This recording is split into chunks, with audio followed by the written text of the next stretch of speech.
Crepúsculo dos deuses. Eles chegaram à cidade morta sob as sombras da montanha, protegidos pela noite. Batalhões de milhares de guerreiros, cada um carregando totens sangrentos que contavam sobre a linhagem antiga dos solnatos ascendentes que os lideraram. A cidade e os ossos de seu povo há muito haviam se unido ao deserto, e era impossível discernir cinzas e ossos dos grãos de areia. Apenas as torres mais altas permaneciam acima das dunas. Pináculos quebrados que contavam lugubremente quando os ventos sopravam, vindo de reinos além da montanha. Em um pedestal quebrado, 2 pernas de pedra sem tronco, e abaixo delas a imagem cruel da cabeça de alguma ave sendo enterrada na areia. Em uma época muito distante, um evento monumental ocorrera no vale onde a cidade mais tarde seria construída. Ele marcou o início de Shurima e desencadeou seu fim. Ninguém se lembrava desse dia, a não ser os deuses guerreiros que agora lideravam seus batalhões na direção das ruínas salientes da cidade. Esses mesmos deuses guerreiros passaram seus cidadãos pelo fio da espada logo depois da traição do seu imperador, e com seu povo assassinado, eles atearam fogo e observaram a cidade queimar, e o seu nome ser apagado de cada estrela e obelisco que ainda permanecia de pé. Mesmo assim, seus atos de extermínio não serviram para nada além de despeito fútil. Fútil, pois a criança que fora levada dessa cidade como escrava estava morta, e em vida não tivera utilidade para a memória de seu nascimento. E assim os deuses guerreiros queimaram Nerimazete junto do seu povo até virar cinzas. A passagem do tempo roubara o brilho do pergaminho dourado. Assim como o de todos nós, pensou Tanari. Ele passou o dedo pela lista de números gravados, um relatório meticuloso nos dízimos do recém-estabelecido Porto de Kazum ao norte. Recém-estabelecido?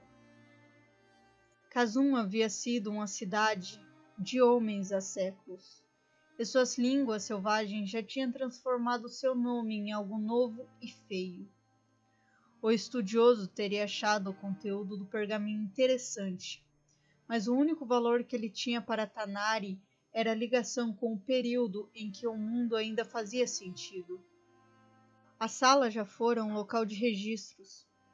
Suas paredes de mármores repletas por estantes apinhadas de pergaminhos que revelam os atributos do imperador, contabilizações das suas guerras e longas listas dos seus feitos.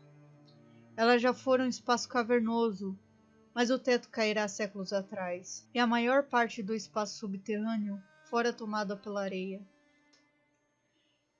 Ele sentiu uma mudança no ar e tirou os olhos dos seus estudos. Misha estava na porta, diminuída diante de seu tamanho, embora o topo da cabeça, coberta de pelos escuros, conseguisse tocar no umbral, onde ele ainda podia ficar de pé. O corpo dela era esbelto, um tanto frágil, e ainda assim Tanari sentiu que ela possuía segredos íntimos que ele ainda não compreenderá. Cabelos dourados, como os dos homens do norte gelado, escorriam pelos seus ombros. Sua aparência ainda era um tanto jovem, mas seus olhos, um de um azul profundo e o outro de um roxo crepúsculo, possuíam uma sabedoria que não condizia com sua idade. Ela usava sedas finas, coloridas e completamente não apropriadas para o deserto, amarradas na cintura com uma corda fina, na qual estava pendurada uma única chave dourada. Um lenço cor-de-rosa vívido se enrolava no seu pescoço e ela brincava com uma das pontas franjadas. Eles estão aqui, disse ela. Quantos? 9 batalhões, quase 10.000 guerreiros. Tanari assentiu, passando a língua pelas presas amareladas. Mais do que eu esperava. Ela deu de ombros e disse: Todos eles precisam estar aqui. Sangue demais tem sido derramado ao longo dos séculos. Ele disse: Muito ódio perpetrado. A ideia de que poderia existir paz entre nós é uma impossibilidade para muitos deles. Misha sacudiu a cabeça em frente a tal tolice. Tantos já morreram nessa guerra sem fim. Vocês conseguiram matar mais da sua própria espécie do que os horrores abissais. Uma censura ao tom descuidado dela morreu na língua grossa de Tanari. Ela estava certa, afinal. E não foi por isso que ele chamará seus semelhantes? No momento em que Azir caiu, uma guerra entre os Solnatos era inevitável. Disse Tanari, colocando o pergaminho de lado e levantando-se do seu estudo de história antiga. Sem ele, nossa missão era grande demais para qualquer um de nós assumir a liderança. Tantas visões de como o futuro deveria ser, mas todos nós fragmentados demais para realizá-las. Então talvez vocês não sejam tão diferentes dos mortais, afinal. Outrora ele teria matado qualquer um que falasse esse pensamento em voz alta. Mas há séculos de guerra e dimensão colossal da matança que ele havia liberado era um testamento da verdade da qual ele tinha dito. Tanari não se lembrava claramente quando Misha começara a trabalhar para ele. As vidas dos mortais eram tão passageiras que era difícil notar quando um morria e o outro tomava seu lugar. Mas Misha chamava sua atenção mais do que qualquer outro.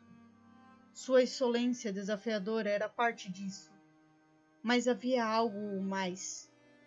Ela tinha uma compreensão da mente dos mortais que ele e sua espécie perderam desde o momento em que trocaram sua humanidade por um poder maior.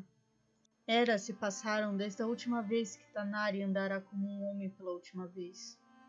Ele mal conseguia se lembrar da sensação de um mortal ou da percepção da marcha inoxidável do tempo. A magia antiga e a forja do disco do sol o transformaram. Recriaram a matéria crua da sua carne mortal naquele da de um deus. Um deus falho e fragmentado, mas ainda divino. Sua forma em volta de uma armadura de bronze, que já fora como a de uma pantera, agora era recurvada pela idade e pela guerra, mas ainda poderosa. O pelo da parte superior do seu corpo já fora de um preto lustroso, mas seu focinho e membros agora estavam manchados de cinza, e ele havia se adaptado da melhor forma que pôde. O olhar de Tanari já intimidará exércitos inteiros, mas uma órbita ocular manchada por uma cicatriz agora continha um rubi rachado. E o outro olho, cor de âmbar e fendido, encrustado de desespero. Sua coluna fora retorcida depois de um ataque de um machado durante a batalha do rio Kalek.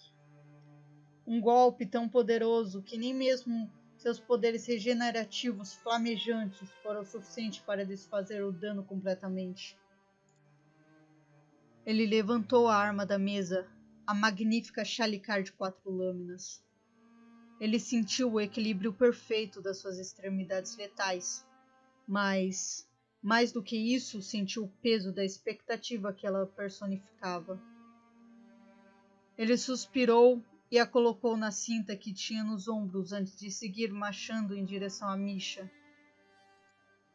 Mesmo encurvado pelo estrago do templo e por feridas antigas, Tanari ainda era mais alto do que ela. A Guerra dos Solnatos, apesar de outros usarem um nome diferente, mais sombrio, havia cobrado um preço doloroso em vidas por seu povo, e ainda assim ela não o temia. Às vezes ele sentia algo como pena vindo dela. Outras vezes um desespero debilitante. Ela colocou uma minúscula mão sem pelos em sua pata gigantesca. Você ainda é um deus guerreiro, Tanari? Ela disse. Faça eles se lembrarem do que você já representou, e você ganhará seus corações. E se eles não me ouvirem? Simples. Mate-os todos.